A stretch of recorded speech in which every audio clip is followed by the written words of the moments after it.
Berilah dirimu didamaikan dengan Allah. Ibu bapak, saudara, saudari yang dikasihi oleh Tuhan. Bacaan Injil hari ini melukiskan tentang kehidupan kita, kehidupan manusia yang terluka karena dosa. Dosa tidak hanya merusak relasi manusia dengan Allah, tetapi juga merusak relasi kita dengan sesama, relasi kita dengan ciptaan lainnya.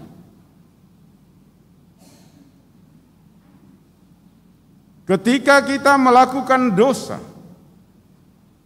menyakiti hati sesama kita, dengan itu juga kita menimpakan salib yang berat itu di pundak Yesus yang telah menderita sengsara, wafat, bangkit demi penghapusan dosa kita. Selain itu, relasi kita dengan orang yang kita sakiti itu menjadi tidak enak. Ketika kita bertemu di jalan, kita enggan untuk menyapanya. Yang satu membuang kepalanya ke barat, yang satu membuang kepalanya ke timur. Kita menghabiskan energi kita dengan rasa dendam, iri hati kepada sesama kita. Memang disakiti itu tidak selalu gampang untuk mengampuni. Hati, mulut kita boleh mengatakan saya memaafkanmu saudara. Tetapi dalam hati kita, kita membuat syarat untuk dia. Saya akan mengampunimu asal kamu tidak berulang lagi melakukan hal yang sama. Berarti kita masih mengingat kejahatan yang dilakukan oleh saudara kita itu. Pengampunan yang tulus tidak hanya membuat batin kita, pribadi kita lega, tetapi dengan cara itu juga kita mendidik orang yang menyakiti kita agar dia tidak melakukan hal yang sama lagi ke depan, baik terhadap diri kita maupun terhadap diri orang lain. Tidak perlu kita mengatakan jangan buat lagi. Dengan tetap bergaul baik dengan dia, menyapa dia dengan penuh kasih, meskipun dia berat untuk menjawab sapaan kita. Tetapi kalau itu terus kita lakukan, karena manusia itu dinamis, manusia itu punya hati dan akal budi. Kalau terus kita menyapa dengan penuh kasih dengan dia, dengan cara itulah kita menyelamatkan, membimbing dia ke jalan yang benar. Sakit, iya. Seperti lagu Citata itu, sakitnya itu di sini. Memang tidak selalu gampang. Perbuatan yang dilakukan oleh anak bungsu itu sangat bertentangan dengan budaya orang Israel. Bahkan mungkin kalau ditautkan dengan budaya kita juga itu tidak benar. Orang tua kita masih sehat, masih segar bugar. Lalu dia minta warisan dari orang tuanya.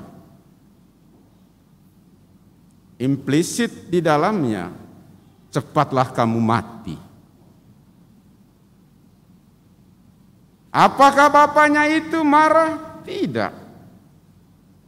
Dia mengabulkan permohonan anaknya itu. Tetapi anaknya itu, dia memboroskan harta kekayaan orang tuanya yang bukan hasil jerih payahnya. Dengan hidup berfoya-foya di negeri orang. Apa yang mau disampaikan? Terkadang ketika hidup kita pada level yang sangat menyenangkan, kita lupa akan sesama. Kita lupa akan kebaikan orang lain.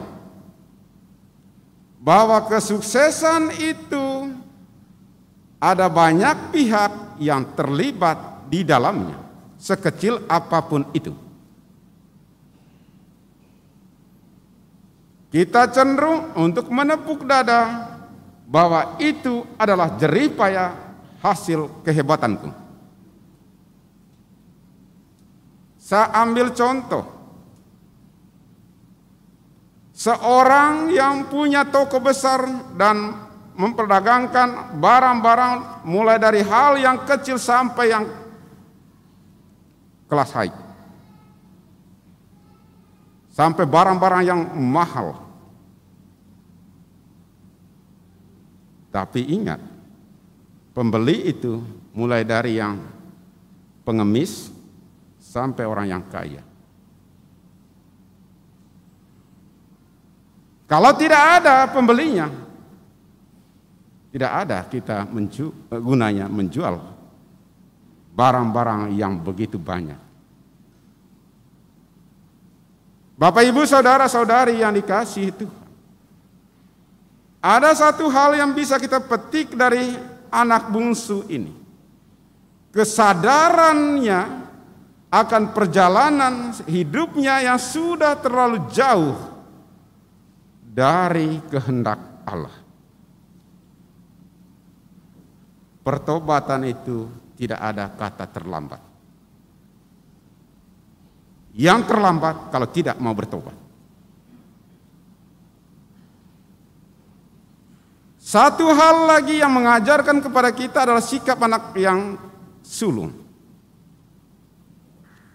Sama seperti para pemungut, sama seperti orang-orang Farisi, ahli-ahli Taurat yang iri, yang berpikiran negatif terhadap para pemungut cukai yang bergaul dekat dengan Yesus.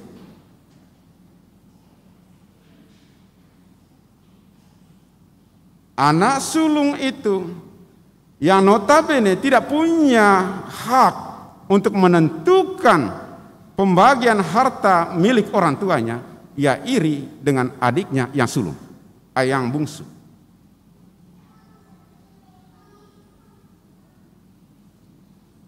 Apa akibatnya?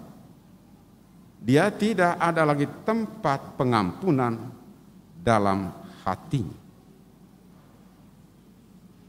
Hal ini membuat dia tetap terkungkung dalam sikap iri hati dengki, kendati pun itu adalah adiknya.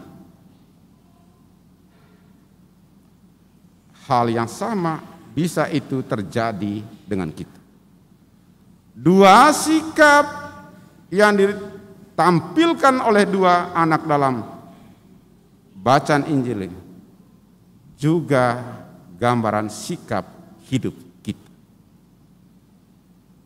Pada saat-saat tertentu kita akan berlaku seperti anak yang bungsu. Syukur-syukur kalau ada penyadaran untuk bertobat. Ada saat-saatnya di mana kita tampil sebagai orang Farisi, ahli Taurat, dan anak yang sulung yang iri dengan orang yang sukses. Yang iri orang yang bertobat dan kembali kepada jalan yang baik.